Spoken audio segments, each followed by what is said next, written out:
kháng chiến 3000 ngày, không đêm nào vui bằng đêm nay. Đêm lịch sử Điện Biên sáng rực, trên đất nước như huân chương trên ngực.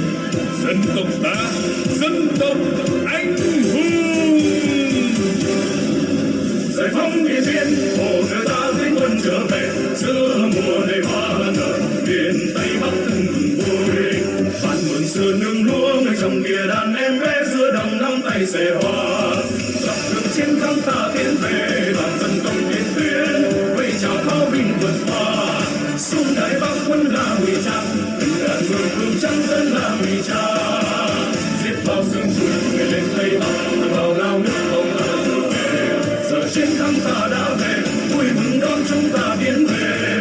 Núi sông bừng lên, đất nước ta sáng ngời, cánh đồng Điện Biên thờ chiến thắng từng từ trên trời. Giải phóng miền Tây, của người ta đã mau trưởng thành, thắng trận Điện Biên, càng tim quyết tâm ở trên.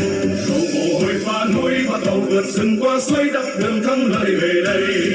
Quân trầm đánh chắc ta tiến lên, lực lượng như bao ta, quân thù mấy không phải ta. Thắng đường tiến súng khi mừng công, và lòng ta dân Bắc bấy lâu chờ mong.